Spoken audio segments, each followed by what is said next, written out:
বুদ্ধদেৱৰ মূৰ্তিটো এতিয়া মই এইটো ছাইডত আছোঁ, এইফালে মোৰ ফালে চাই থকা লিখা লাগিছে, কিন্তু মই যদি এইফালে যদি আহি থাকোঁ মোৰ ফালে চাই থকা লিখা লাগিছে।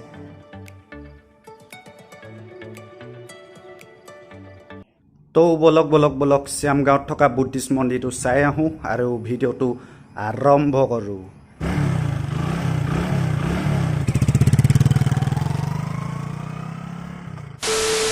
আহি আমি পাই গ'লোহি লাকুৱা বাগানৰ মাজত ৰখি আছোঁহি আহি।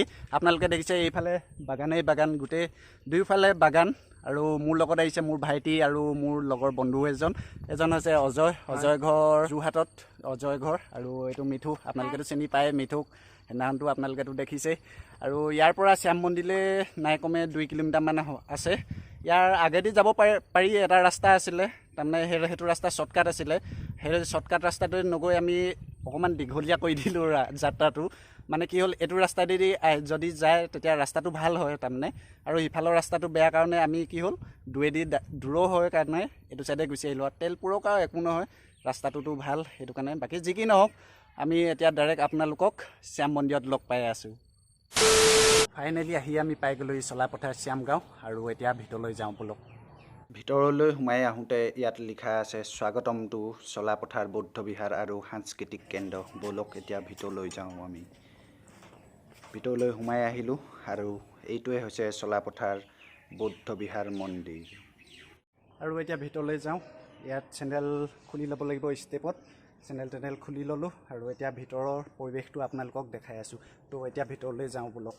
তলৰ পৰা চিৰিয়েদি ওপৰত উঠি আহিলোঁ আমি। ইয়াৰ পৰা আপোনালোকক এটা শ্বৰ্ট দেখাই দিছোঁ, ভিউটো চাওক আপোনালোকে।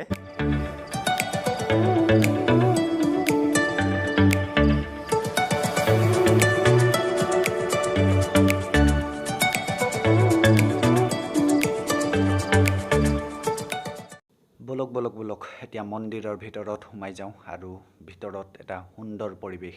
ৱাও, সুন্দৰ এটা পৰিৱেশৰ মাজত সোমাই আহিলোঁ মন্দিৰৰ ভিতৰলৈ। আৰু আপোনালোকে দেখিছে এইফালে অলপ আগত চিনাকি বুদ্ধদেৱৰ মন্দিৰ, সেই মন্দিৰটো আপোনালোকে দেখিলে। ওচৰৰ পৰা আমি আপোনালোকক দেখাই দিছোঁ ধুনীয়াকৈ। আৰু এইটোৱে হৈছে বুদ্ধদেৱৰ প্ৰতিমূৰ্তি ইয়াত স্থাপন কৰিছে।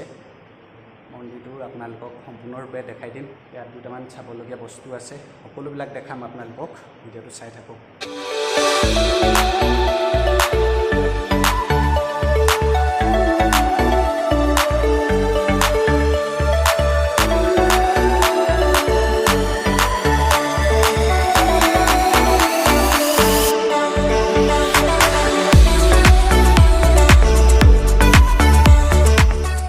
আৰু আমাৰ পৰিয়ালৰ সদস্য কোনোবাই যদি এই ভাষাটো বুজি পাইছে তেনেহ'লে কমেণ্টত জনাই দিব কি ভাষা হয়।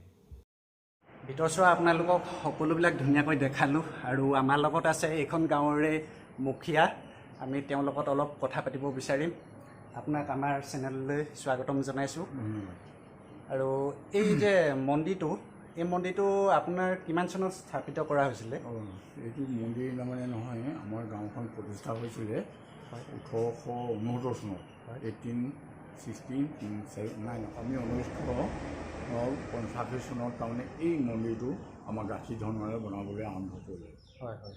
এতিয়া দেখিছা নহয়, প্ৰত্যেকটো খুঁটাই তাৰমানে বহুত ধুনীয়া লাগিছে তাৰমানে ভিতৰ চোৱা। আমাৰ প্ৰতিটো খুঁটাই তাৰমানে এজন আমাৰ দৌদৌ বুঢ়াৰী তাহাঁতৰ স্মৃতিত আছে তাৰমানে। জখলাবোৰ দেখিছা নহয়, জখলাকেইটাও আমাৰ বুঢ়া দেউতাসকলৰ স্মৃতিত একোটা জখলা আছে। আৰু ঠিক তেনেকৈ আমি তাৰমানে কোনো চৰকাৰৰ ওচৰত হাত নপতাকৈ আমি এই বিহাৰখন তাৰমানে আপোনালোকে নিজে গাঁঠি ধৰ্মৰে বনালোঁ। হয় হয়। আৰু ইয়ালৈ ক'ৰ পৰা মানুহ আহে? ইয়াত আমাৰ ইয়ালৈ আহে চাউথ কোৰিয়া, থাইলেণ্ড, বাৰ্মিজ আহে, আৰু এনেই আমাৰ অসমৰ গোটেইখনেই আহে। ইয়াত তাৰমানে আমাৰ যিখিনি হেৰি আছে, ইনস্পেকশ্যন টোকা আছে নহয়, পৰিদৰ্শনৰ টোকা আছে, সেইবোৰতে তুমি চালে সকলোখিনি গম পাবা। আমাৰ 1950 চনতেই আমাৰ অসমৰ ৰাজ্যপাল শ্ৰীপ্ৰকাশ হেৰিজন তেখেতে আহিছিলে 1950 চনত। ভূপেন হাজৰিকাকে আদি কৰি ভূপেন হাজৰিকাও আহিছিলে।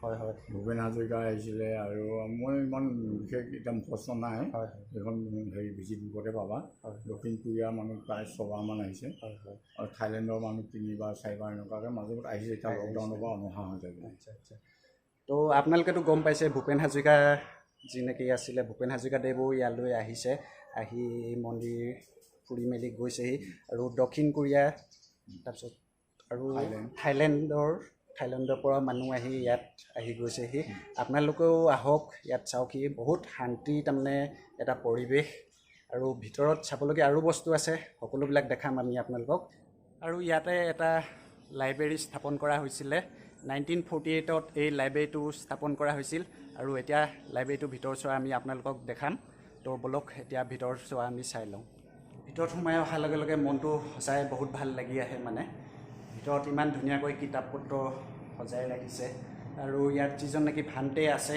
সেই ভান্তেজনে তাৰমানে বহুতো পুৰস্কাৰ লাভ কৰিছিলে আৰু আমাৰ লগত আছে ইয়াৰে বাসিন্দা তেওঁ নন্দ সিং আৰু তেওঁৱে আমাক সকলোবিলাক বুজাই মেলি কৈ দিব ডক্টৰেট ডিগ্ৰী পোৱা এইখন চাৰ্টিফিকেট তেওঁ ভাগৰ আৰু ওপৰত ভালকৈ দেখিব পৰা নাই চাগে আপোনালোকে দালাই লামাই লগত তেওঁ ফটো মাৰিছিলে ভালকৈ ধুনীয়াকৈ দেখাই দিম বেক কেমেৰা কৰি আপোনালোকক আৰু এইটো তেখেতৰ আনন্দৰাম বঁটা পাইছিলে তেওঁ আনন্দৰাম বঁটা পাইছিলে চাফাত দিছিলে নহয় হয় এইবিলাক অসম সাহিত্য এৱাৰ্ডে ডিব্ৰুগড় অনুষ্ঠিত ভাষণত ভাষণ দিয়ে ডিব্ৰুগড়ত যে তেওঁ ভান্তে বাবাজন এতিয়া ক'ত থাকে তেওঁ তেখেতৰ ৰুমত আছে তো তেওঁ গাটো ইমান ভাল নহয় তো সেইবাবে আমি লগ নকৰোঁ তেওঁক এতিয়া আৰু ইয়াত থকা ভাল বস্তু এটা দেখাই দিলে আপোনালোকক দেখাই আছোঁ ৰ'ব যে মূৰ্তিটো দেখিছে আপোনালোকে এইটো বুদ্ধদেৱৰ মূৰ্তি হয় এই বুদ্ধদেৱৰ মূৰ্তিটো এতিয়া মই এইটো ছাইডত আছোঁ এইফালে মোৰফালে চাই থকা লিখা লাগিছে কিন্তু মই যদি এইফালে যদি আহি থাকোঁ মোৰফালে চাই থকা লিখা লাগিছে দেখিছেনে বাৰু আপোনালোকে চাওক মই একেবাৰে শেষলৈকে আহিলোঁ ইয়ালৈকে মূৰ্তিটো এইফালে মুখ কৰি দিলে ৱাও সঁচাকৈ বহুত ধুনীয়া এটা মূৰ্তি সঁচাই ভাল লাগিলে দেখি চাওক এইফালে এনেকৈ কৰি দেখাই দিছোঁ এইফালে এনেকৈ কৰি দেখিছেনে আৰু ইয়াত মানে 1948ৰ পৰা মানুহ আহিয়ে আছে নন ষ্টপ মানুহ আহি আছে আৰু ইয়াত সম্পূৰ্ণ ডায়েৰী বুক আছে সম্পূৰ্ণ কিমান মানুহ আহিছে সকলোবিলাক ইয়াতে লিখা আছে আমি 1950ত প্ৰথমজন গভৰ্ণৰ শ্ৰী প্ৰকাশ তেওঁ ইয়ালৈ আহিছিলে ভূপেন হাজৰিকা এইয়া ভূপেন হাজৰিকাদেৱ ইয়ালৈ আহিছিলে বুলি যে কৈছিলোঁ আমি 23 হাজৰিকা ইয়াত দেখিছেনে ভূপেন হাজৰিকা আহিছিলে কিমান চনত আহিছিলে 88ত ভূপেন হাজৰিকা এই মন্দিৰটো চাবলৈ আহিছিলে আৰু ইয়াত যে দেখিছে এই ফটোত যে দেখিছে এইজন হৈছে থাইলেণ্ডৰ ৰজা আৰু এই ৰজাজনে এই এজন দুজন আৰু তিনিজন এই তিনিজনক ইয়ালৈ পঠাই দিছিলে চাবৰ বাবে যোৱা সময়ত গুৰুজনক সুধিলে কি লাগিব আপোনাৰ হয় তেতিয়া গুৰুজনে ক'লে আমি ডাঙৰ মন্দিৰ বনালোঁ নে সেই মূৰ্তিটো দি পঠাইছে ডাঙৰ মন্দিৰটো ওপৰত মন্দিৰটোৰ ভিতৰত ডাঙৰ বুদ্ধদেৱৰ মূৰ্তিটোৰ যে আছিলে সেই মূৰ্তিটো এই তিনিওজনে ইয়ালৈ পঠিয়াই দিছিলে এইখন হৈছে চিঠি হাতে লিখা চিঠি কিমান ধুনীয়া আখৰ দেখিছেনে পালে নাই বুলি তেওঁ মূৰ্তিটো পালেনে নাই বুলি কৈ তাৰ বিষয়ে ধুনীয়াকৈ লিখি দিছিলে আপোনালোকে দেখিছে হাতৰ আখৰ চাওক না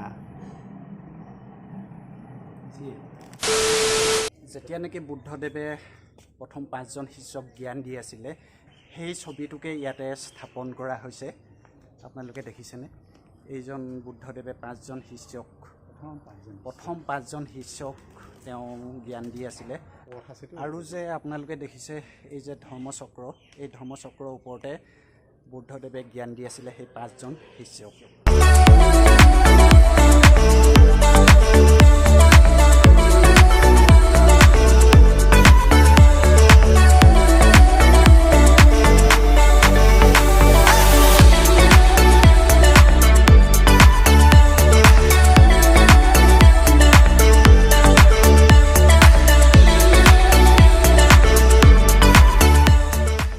আপোনালোকে দেখিছে এইফালে এখন নাও দৰে দেখিছে আৰু এইফালে এইটো ঘৰ এই ঘৰটোত তাৰমানে ইয়াত যিমানবিলাক মানুহ আছে এই গাঁওখনৰ মানুহবিলাকে কি কৰে বহাগৰ 1 তাৰিখৰ দিনাখন তেওঁলোকে ইয়াত এই যি নেকি মন্দিৰত থকা মূৰ্তিবিলাক উলিয়াই আনি যি নেকি ডাঙৰ মূৰ্তিবিলাক নহয় সৰু সৰু মূৰ্তিবিলাক উলিয়াই আনি তেওঁলোকে ইয়াতে বহাই দিয়েহি আৰু এই নাওখন যে দেখিছে এই নাওখনত তেওঁলোকে পানী ঢালি দিয়ে আৰু এইফালেদি পাইপ তেওঁলোকে লগাই দিয়ে পাইপ লগাই তেওঁলোকে এই ঘৰটোলৈ পাইপ যি নেকি আছে পাইপ দি ইয়াৰ এটা যন্ত্ৰ আছে এই যন্ত্ৰটোত যেতিয়া নেকি পাইপডাল ফিটিং কৰি দিয়ে তেতিয়া পানী যিমানেই আহে এই যন্ত্ৰটো বেছিকৈ ঘূৰিবলৈ লাগে আৰু ইয়াত তলত যি নেকি প্ৰতিমূৰ্তি থাকে সেই মূৰ্তিত তাৰমানে এই যন্ত্ৰটোৱে ধুনীয়াকৈ ছটিয়াই দিয়ে তাৰমানে আৰু সেইটোকে শ্যামসকলে